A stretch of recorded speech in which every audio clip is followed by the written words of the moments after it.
thing where we get a month clean, or we get a year clean, or we get 10 years clean, and we snap our finger and it's over, and we're all better now. That would be amazing, but we're getting better, right? We're working on getting happy. When we say better, spiritually better, you guys, we're talking about getting happy, right? And so we're going to talk about getting happier. And thank you so much for being here. And it's a big deal that you haven't binged in 30 days. It's a big freaking deal. So from my heart to your heart, congratulations. I appreciate you sharing that with us. Are you noticing a change in yourself? I have. I've seen a change in her. Yeah, we all have. Really. Maybe it's tough for me to recognize my changes. I can admit that, but if other people see a change, then I'm definitely happy about that. Good. Because anything different is good than Good. what I was doing. Uh-huh. So then, when I'm also when I was in that stage, I started noticing that I had more time. Like instead of the time planning to go do whatever I was doing to abuse myself, I had more time in my day to do other things, and it was less on the focus. I was just curious. Okay, and we see you smile more, Yeah, and I that's know the that you're lesson still learned. going through the struggles that you're going through, but we do see the smile more, and so thank you for sharing your smile with us. Good morning. How are you this morning? Good. Good. I'm not going to pick on you today, so I just want to let you know so you don't have to have a resentment about me because I'm not going to pick on you today. I'm just going to ask you how you are. Stop giggling. I'm just going to ask you how you're doing and see if you have any resentments this morning. None that I can think of right now. Okay. All right, and we did talk about and hopefully work through a little bit of what you had the resentment about last week. And Yeah. I you can share about how that went with you if you want to.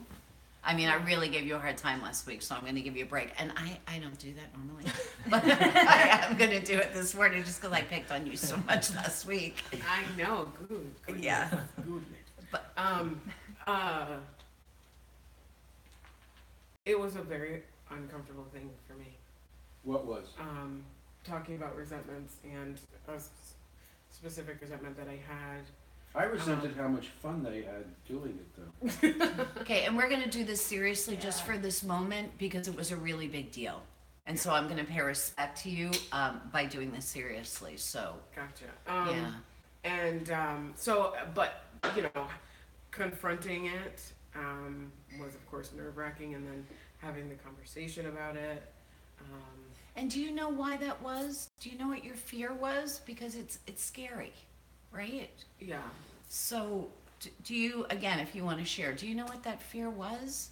Because you had a whole lot of fear about it, or it would have been easy to do. You would have been like, yo, you did this and it pissed me off. So, but you didn't, right? There was a lot of fear behind it. Do you know what that was?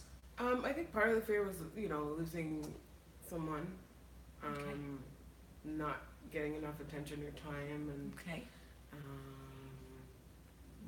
within that. And what was the fear about sharing it? It's embarrassing. It was a jealousy was basically like, so it's you, or for me, I feel like really shitty being jealous. It's just a feeling that I don't like to sit in, and that And I I don't love that you particularly- said that. And you got any problem with the word jealousy? Yeah. Angeli hates when I say to her, okay, so you're jealous. It makes her crazy. Like I just told her that she shot the president.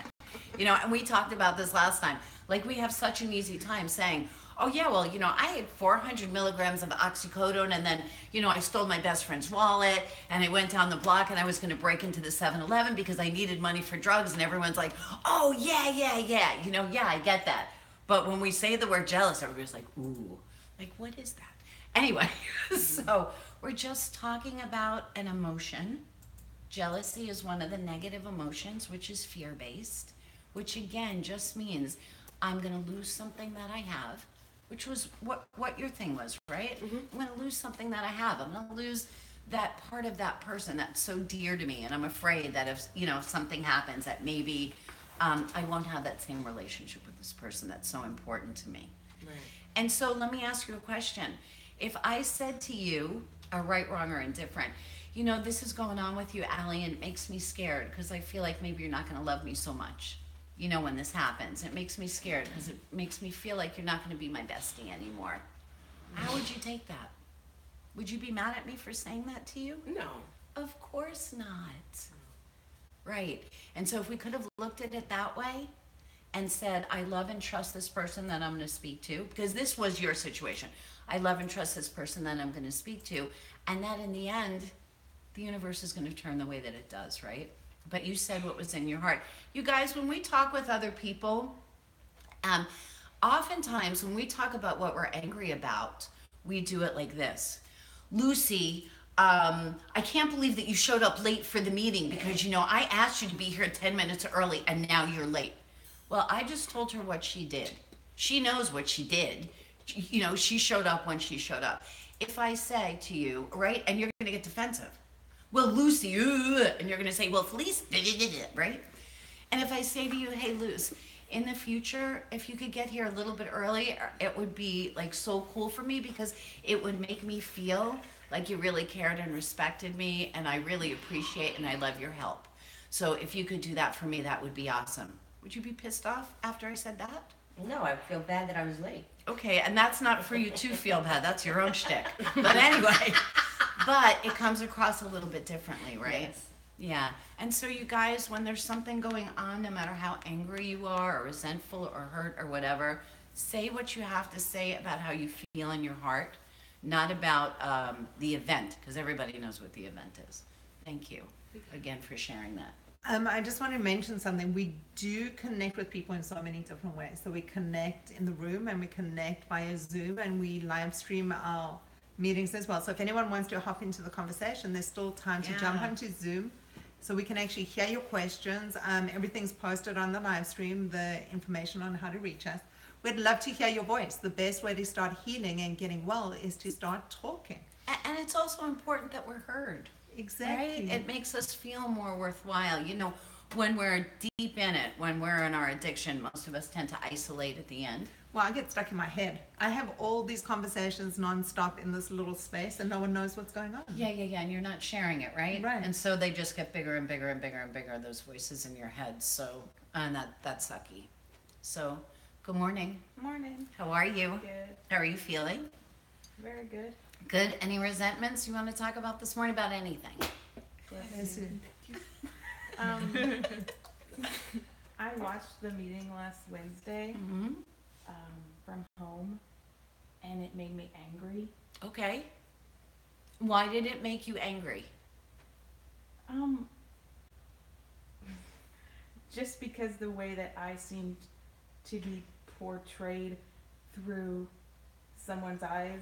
Okay, what do we call that, you guys? She was angry. Ego. Thank you. No. Ego. What? No. Wait. So ego, our definition of ego is just the way that we think somebody else is looking at us. Well, it wasn't my thinking. It's the way she actually thought, and it like we talked about it the previous night, and it seemed like it was settled. So when it just started coming up and the way she discussed it, I was like, I don't understand where she's coming from and why she feels a certain way. When we talked about it, and it made me angry that she didn't say something, like she just let me think. The way she left it the night before, I'm like, okay, we're cool. We talked about it. It's great. We're fine. And then when I watched the meeting, I was like, what the fuck? We're not. It's not okay. And it made me feel like I didn't do a good enough job making her feel better. I don't know. Okay, I can't make you feel better. I can let you know how I feel, but I can't make you feel better. That's about you. So when you guys have a discussion and you say how you feel and you do your best, right, and your intention with that conversation, I would imagine, was to make her feel better, right? And say what was going on with you so that you could be heard, right? That's all you could do is let somebody know how you feel, and they receive it when they're ready to receive it. So remember, your only responsibility is to say how you feel. Are you still resentful? No. Oh, okay, because there was a little bit of anger in the way that you were talking about it. Just because, but we talked about it after I that know. night, so I really don't. I'm over it. But on Wednesday, like I was fuming. I was texting her during the meeting, and I was like, screw this, I gotta text Angelina. I know. And I feel terrible. But I was just like, say the whole story because it was just coming like. But oh. remember, it wasn't about the story. I know. It's never about the event. It's the emotions that we have attached to the event, right? So we both look at that picture, and I think it's the ugliest picture I ever saw, and you think it's the most beautiful picture that you ever saw, and we're both having the same exact experience. We're just seeing it differently, right? I'm seeing it from my own head, my own perspective, and where I am. And so you guys had a discussion, and Allie still felt it, or it wasn't resolved inside of her, and that had nothing to do with you. I know. I just wish she would have let me know that I thank you for having this discussion, setting some light, but I still feel a certain way. But the way it was left, it was like I thought it was okay. Right, you And thought it just- was okay. I guess I was just hurt that she. Right, and she let it go because of however she was feeling. And so remember, if Angelie's mad at me, as long as I didn't pick up a pan and smack her across the head, and I use Angela, you guys, because she's my sponsee, and so she goes through a lot of hate in me. So, as long as I didn't pick up a frying pan and smack her over the head with it, if I just told her my truth or the way that I looked at things and she wants to be pissed off, that ain't about me no more. That's about her and how she feels about what I said. And so for me in my own recovery, because forgiveness is one of the greatest gifts that I give to myself, I allow myself to look at her and say, she's a girl who's doing her best to do her best. And right now she's suffering. And so I'm going to feel for her because I've been there before. I know what it's like to be scared and to have that, oh my God, and to stay angry, right? And so if we could always come from a place of love and look at the other person and say, you know what, this person's really nuts right now. You know, and I really feel bad for her because she's still holding on to whatever. She's going through a little bit of crazy. And I really, my hope for her is that she feels better when the meeting's over. Would have saved you all of that negative feeling that you went through. Right? So remember, how we feel isn't about the other person or how another person is receiving us.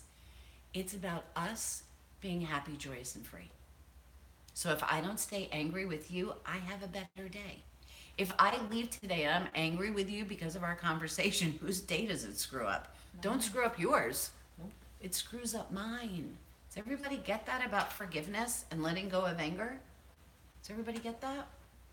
Really, really, really, it's to read it on paper, it's okay. To actually live your life like that is very difficult. But it's one of the greatest gifts that we do learn as we're stepping into recovery. And it was super important that you shared that because that was perfect. So thank you so much. I really appreciate it. Mm-hmm. And I'm glad that you guys got some resolve with that. And still does sound like you're holding on to a teeny tiny bit of anger just because of the way that you presented it. And maybe you needed to present it like that so that you could let the rest of it go. So, but thank you so much for sharing. And you know, for you to be able to look at her and know that she cares so much, because if she didn't care, she'd have no reason to be angry. You know, because anger is our first kind of go-to emotion when something isn't going our way, right? And so remember, anger is fear-based, right? I'm not going to get what I want, or I'm going to lose what I have. Did you want to say something, Hayes? Yeah, I did actually. I think there are also a couple of things that go on. One is that we show up and we do our best. And sometimes when we think we've resolved something, it doesn't always sit with the other person as being resolved. We can't always fix everything.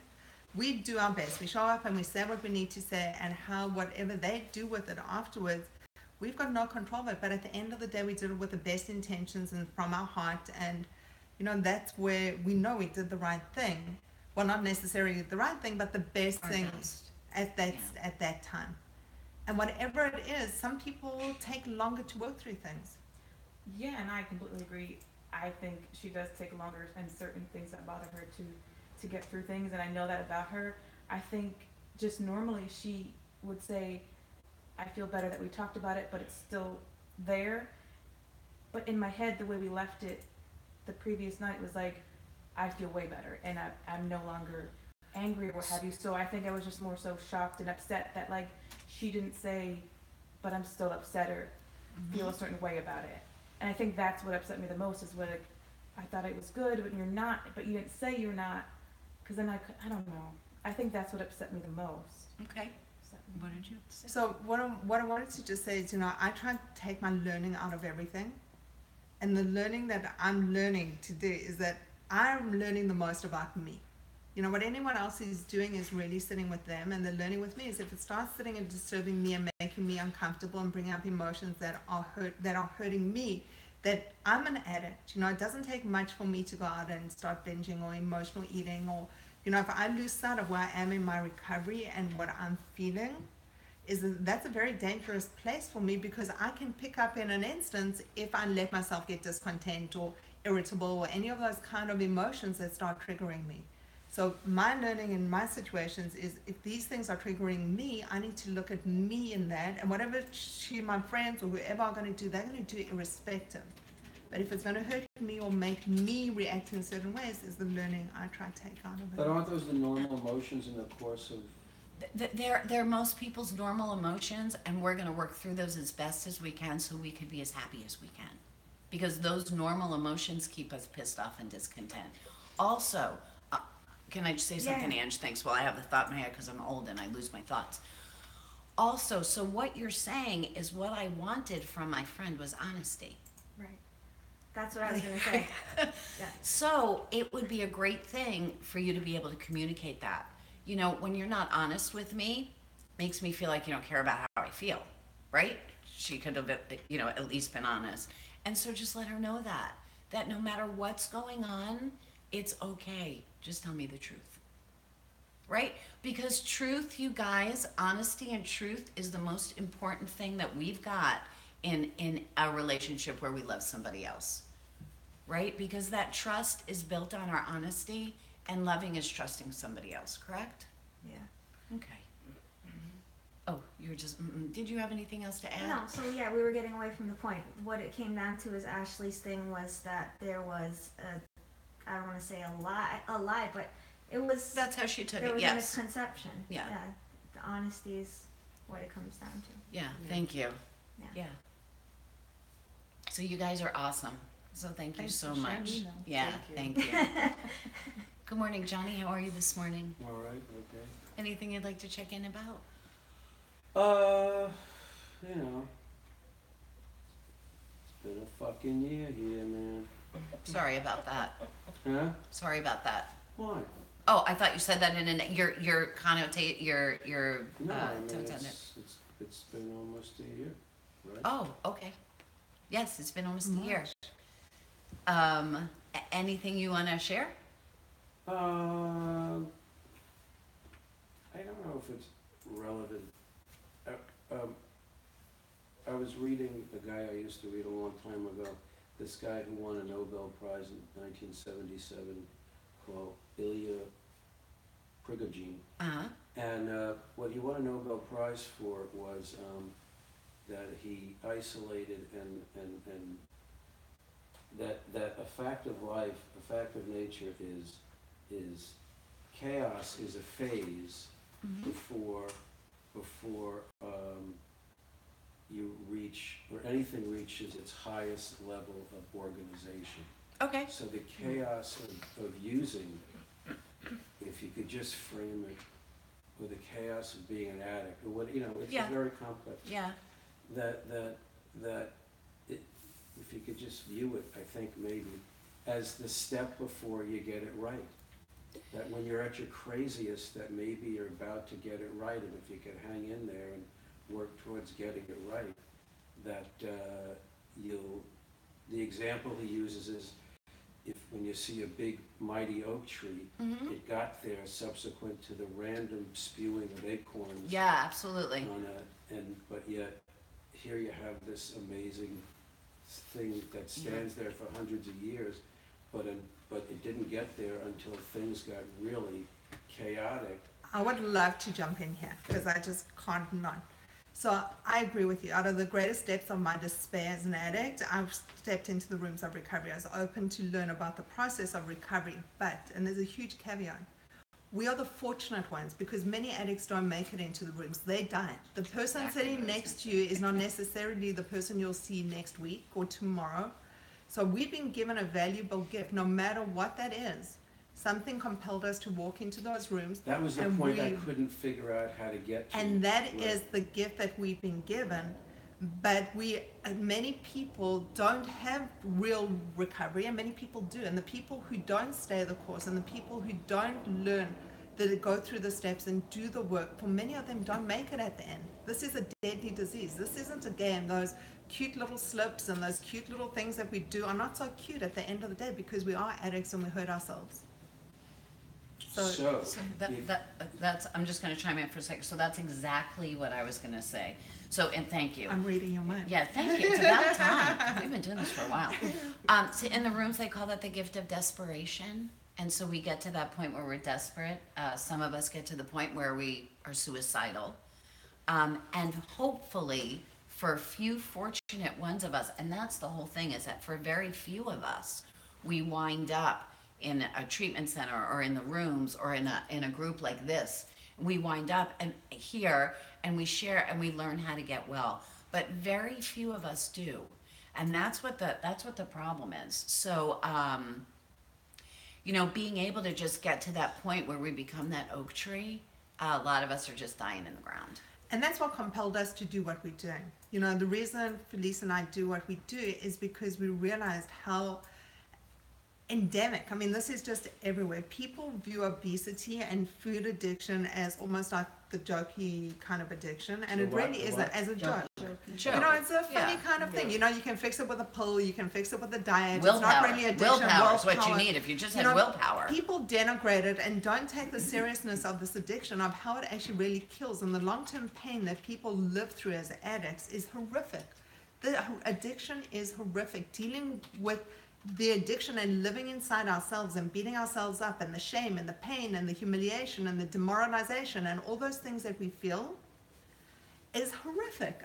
And that's why we started doing what we do. Yeah, and so basically, and thank you for phrasing it like that, and basically what you just said is it doesn't have anything to do with the food or the drugs or the alcohol or the gambling. It's those emotions that we're going through, that prison that we live in. That's the addiction. What we're picking up is the end of that addiction, but that's the addiction. And to walk around feeling like that, imprisoned like that, wanting to die, basically, which is where we all get to, right?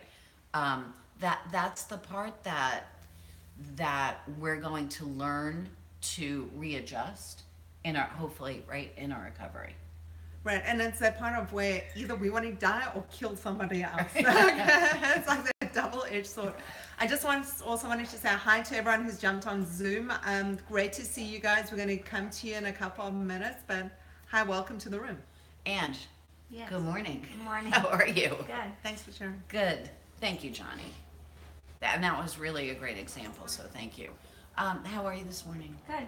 You're good? Any resentments you want to talk about? Not that I can think of right now. And you talked about a resentment the other day. Did you feel better after you talked about it? Yeah. Good. Yeah. And like I said, it wasn't so much of a resentment as a.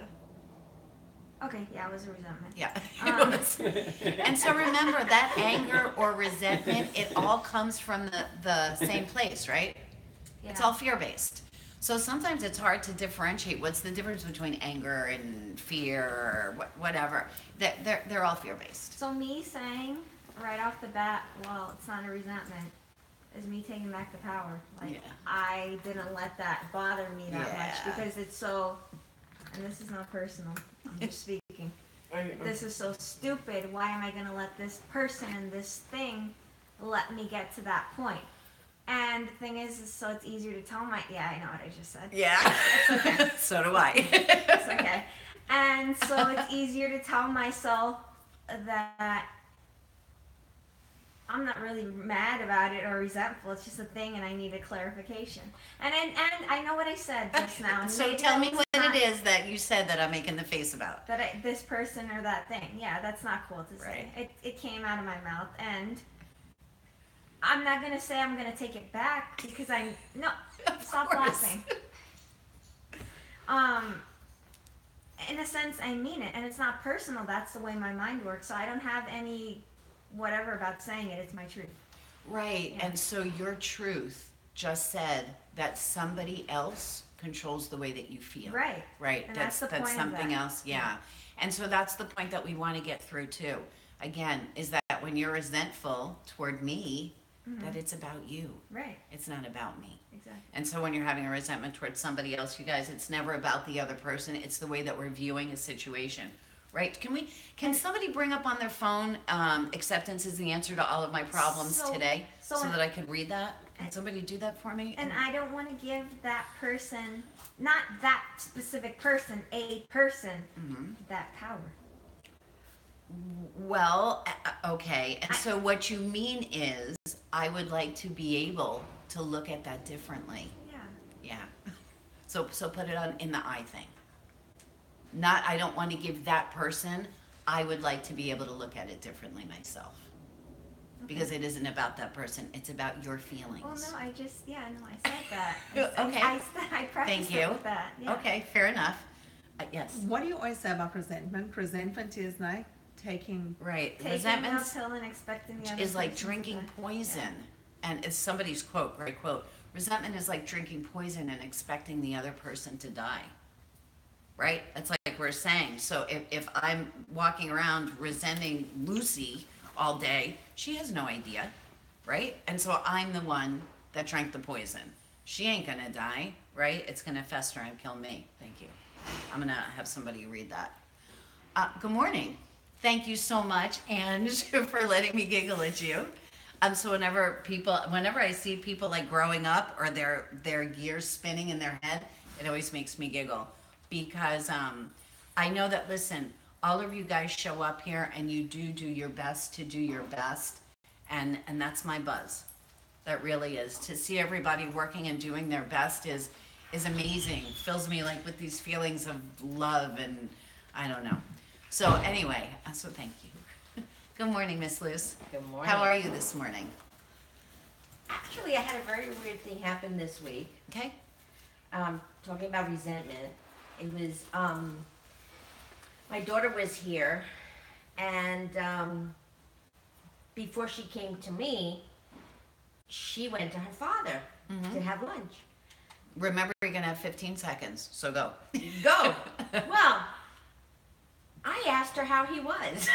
Okay, and? I've never done that before. Okay, and? And I sat there and listened to what was wrong with him and what he was going through. And I actually wasn't happy about it. I was really sad that he was going through the problems he was, I don't know if it was sad, but I felt bad for him. Good, that's perfect. You know, and I felt that was a very strange feeling for me, for him.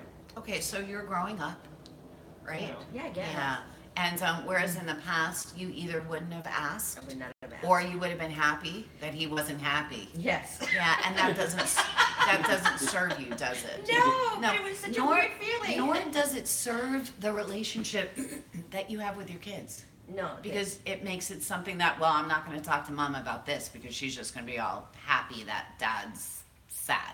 And it was really interesting because when I asked her, she goes, "Why do you want to know?" And I'm like, "I don't know, I'm just asking." Right, and you do care about your children. We talked about this, and that's the dad of your children. Right. Right, and so even if we look at it that way, as it's great to care about anybody that my kids care about, so that if they have any challenges, I am their mom. If they have any challenges, they feel free to come and speak with me about it. And they know that I'm not here to pass judgment. I'm just here to help them through whatever it is that they're working through. But that step is like a staircase for you, man. That It ain't just is. like a step, yeah. I was like, I didn't know what I was feeling though. You know, it's kind of weird. If you want to ask me what was I feeling when I asked, I don't know. I wasn't feeling concern, but I wasn't feeling happy. I was just asking. Okay, and so you were being present in your daughter's life. Okay. So that's kind of a beautiful thing, right? Yeah. That you were being present in your daughter's life. Right. Yeah, so good for you. Very, very proud of you for that. Thank you. Good for you. Wow. Ladies, let's start with Jess and we'll move that way. Jess, good morning. Good morning. How are you this morning? I'm good. How are you? I'm awesome. What's going on, girl? Not a lot. I think that I dealt with the issue that I brought up last week pretty good. Good. So I think that I feel good about all that, and I don't think I have any other resentments right now. Okay, so that's wonderful. And you let us know, you can always chime in. So if you have Yeah. anything to share that you think of anything that comes up, Yeah. then you just let us know. Okay. Yes. I'm going that way. Oh, I just said that. Good morning, Karen. Thanks for giving me that. Good morning. yeah. Good morning. How are you? Good to Good see morning. you. I'm dealing with being resentful about how the universe is turning. I don't have control over that, and I see some pain in others that I don't have any involvement in, and I'm not happy about that. Okay, do you want to be a little bit more do you feel comfortable enough to be a little bit more Yes. specific?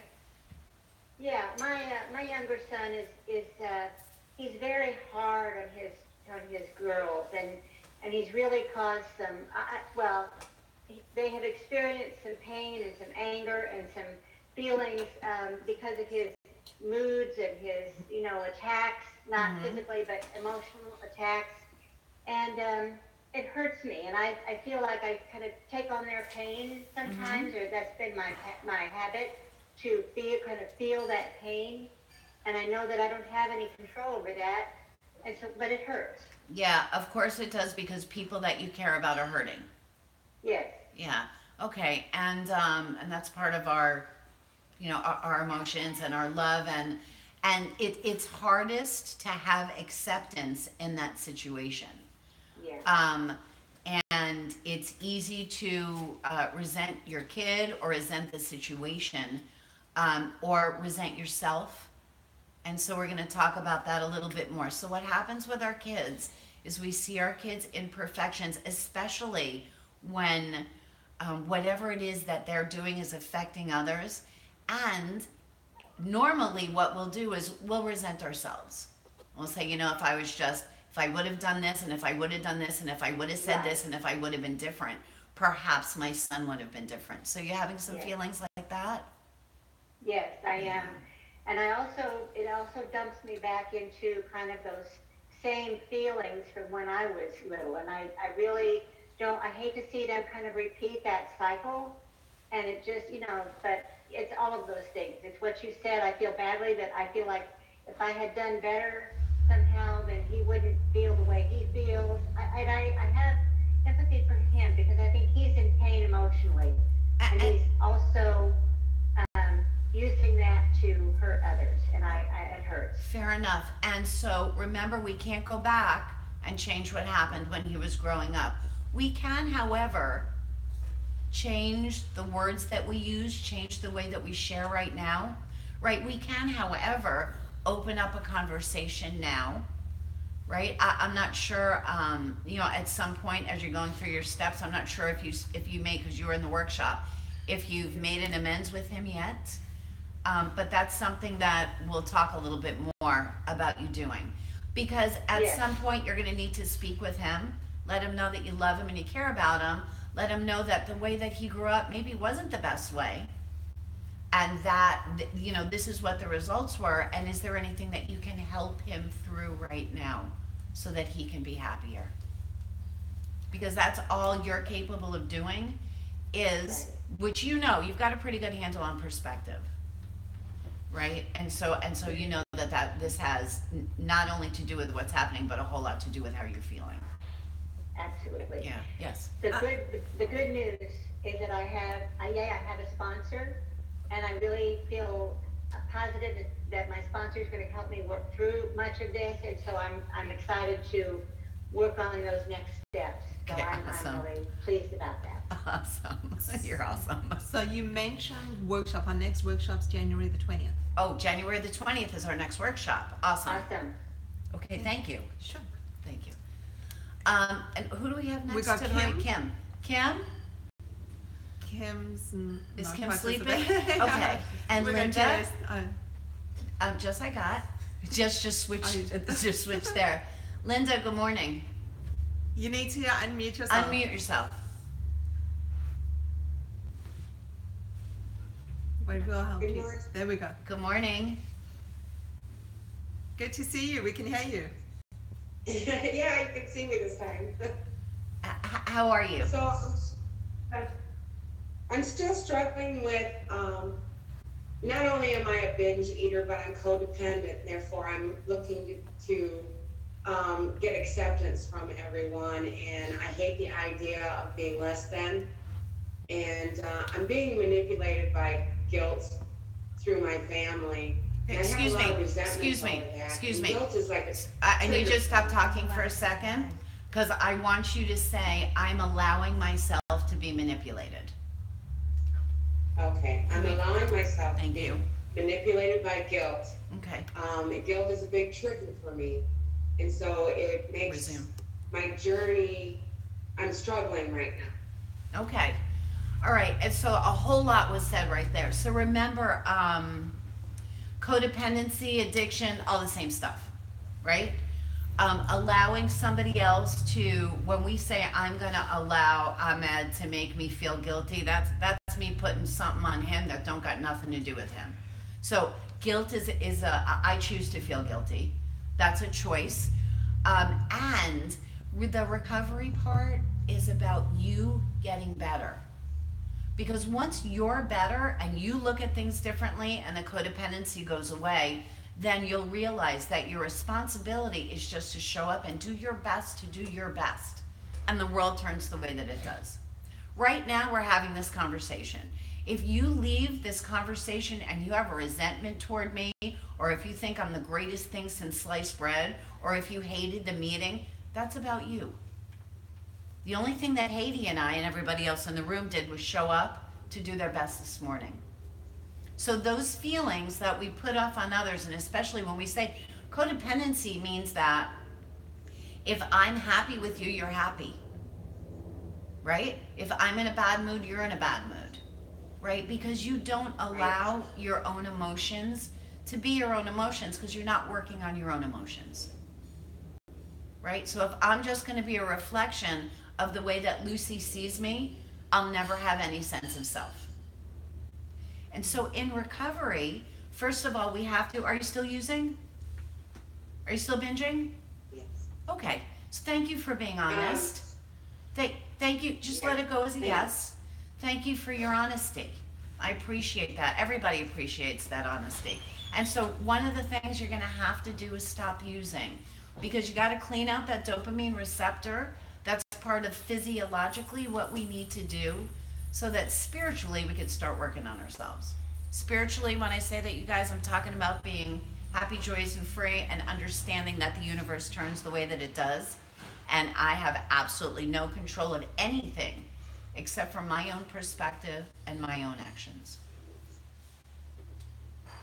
Okay? Got it. Okay. Okay, thank you so much for being here this morning, and thank you so much for sharing. I really appreciate that. Thank you. And we'll talk more about that. We're going to talk about acceptance next, our next meeting. We're going to talk about acceptance. Is a person in the Is bottom? Carly. Carly? Hi, Carly. You need to unmute yourself, sweetie. Can we unmute There we her? go. Hi, welcome. She can hear you. Hi, I've never done this before, so I don't know if I'm doing the right thing. You're doing perfectly. But I guess I wanted to talk about, I had gastric sleeve surgery in July, and I've lost 60 pounds since then. And I guess my biggest problem is I'm constantly comparing myself to others, and I'm in a bunch of the like Facebook support groups, and I think they're doing me more harm than good, because I literally, I cannot stand to see people who had the same surgery like around the same time as me and who are 100 pounds down. And I hate myself for feeling like I haven't done enough, and like I'm such a slow loser, and I'm still like And also, it's partially my fault, and I know it is, because I haven't done all that I could. And like the previous girl said, I'm a binge eater, and I still have those old habits, and I'm disgusted with myself. Okay, so Carly, we're going to talk about a couple of things. First, thanks for sharing. We're not going to talk about any other groups on Facebook because that's between you and your other groups. And we all, find different sources that help us, no matter what those are. If there's a source that isn't helping me, personally, I'm going to let go of it, because if it doesn't serve me, it doesn't serve me. Couple of things. I read something yesterday, and this is super important. It doesn't matter where I read it, but I read it on Facebook, where somebody said that they ate a Big Mac.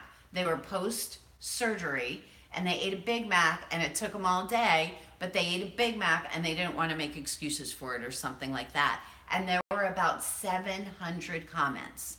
And the majority of the comments were, good for you, you shouldn't deprive yourself, let me tell you guys something. I'm not drinking. There's no such thing as one shot of tequila for me.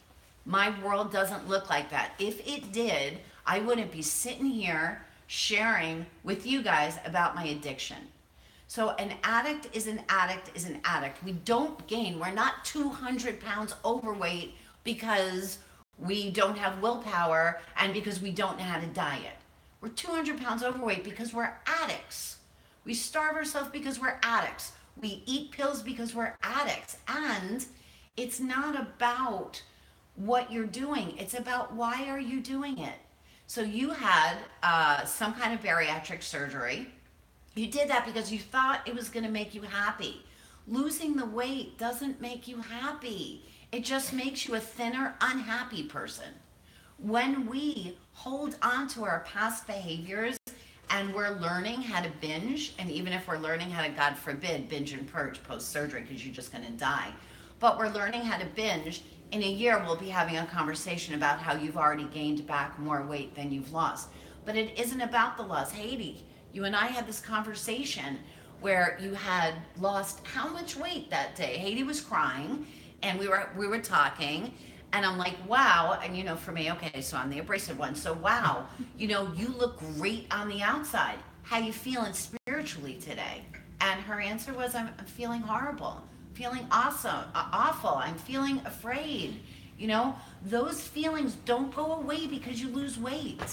They say in the rooms, if I'm a drunk horse thief and I stop drinking, what am I? I'm still a horse thief. So it's working through the horse thief part. Thank you. First of all, the fact that you brought this up, I'm so glad, because I meant to bring this whole thing up and I forgot. But it's super important. It's not about how you're gonna look. Stop comparing yourself to everybody else, because everybody else's weight is none of your business. It's none of your business. Yes, Higgs. So, Connie, I too had the sleeve surgery, just so you know. And one of the things I came to realize, and I should have learned this because I've done it many times before, is I've lost a lot of weight before. So I've lost weight on different diets, that I've lost a lot of weight. And as I've lost that weight, so I thought, I could become a normal eater. And a lot of the misconception is you have the bariatric surgery, you lose the weight, you think you're normal. We are never normal. The reason we went for surgery is because we are food addicts.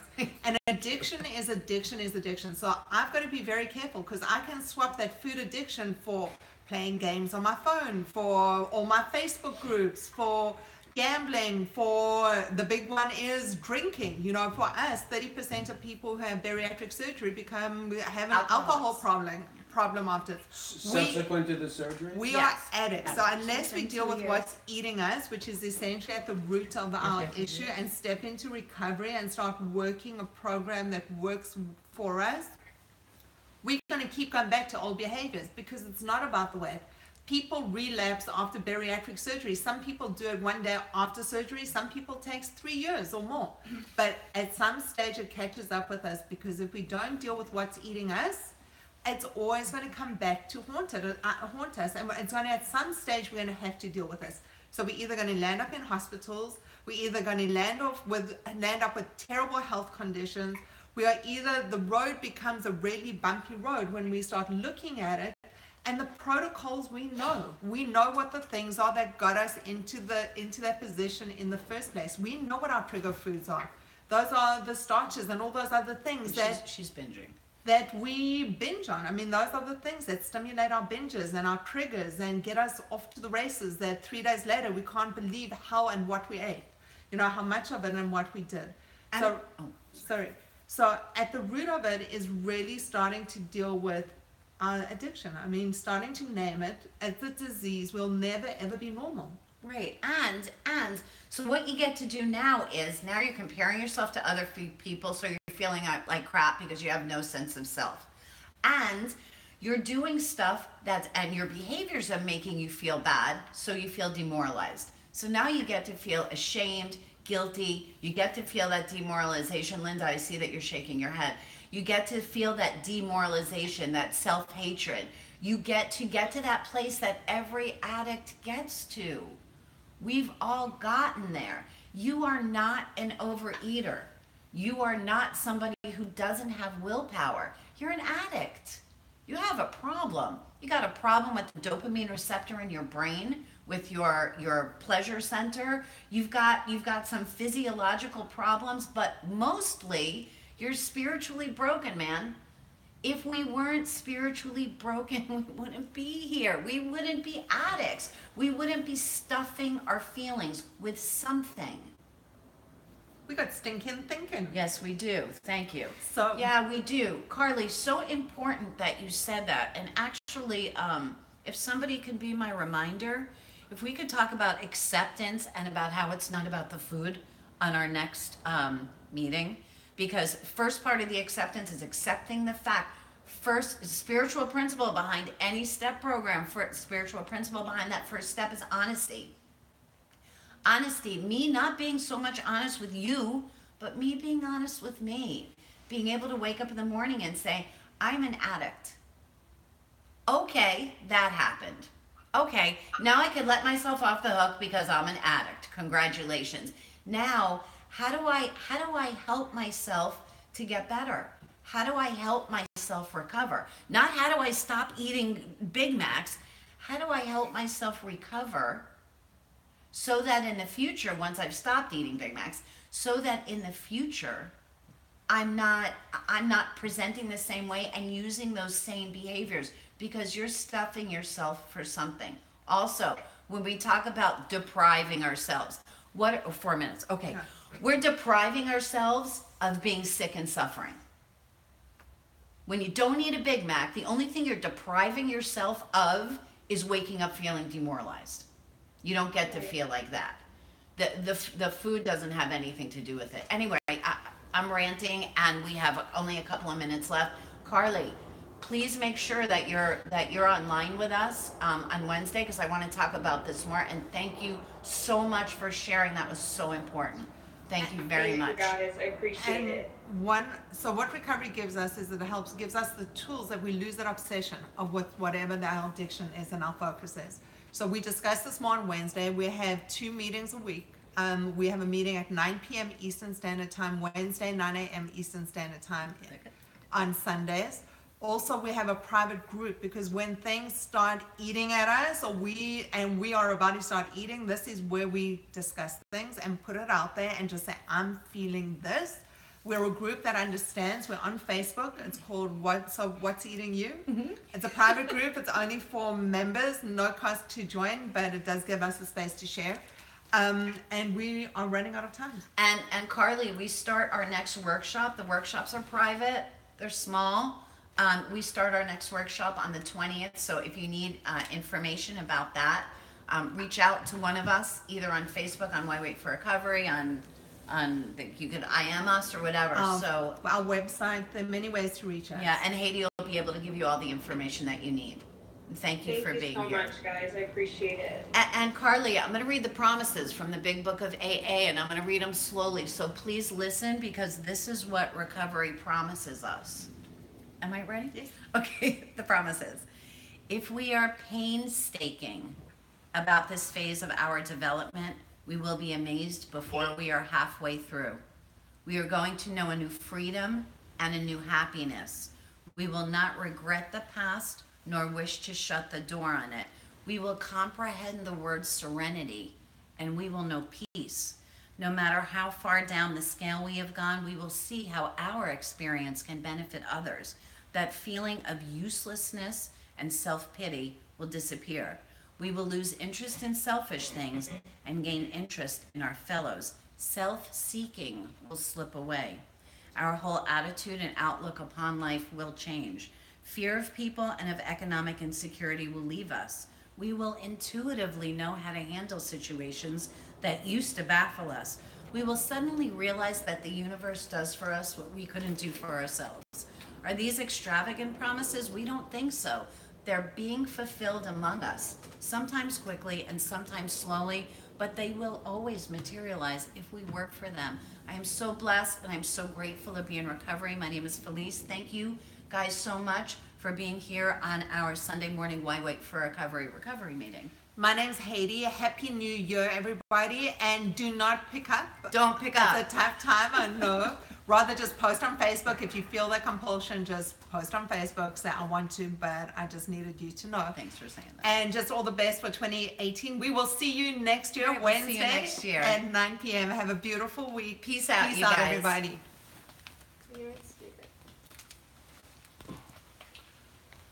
Can I talk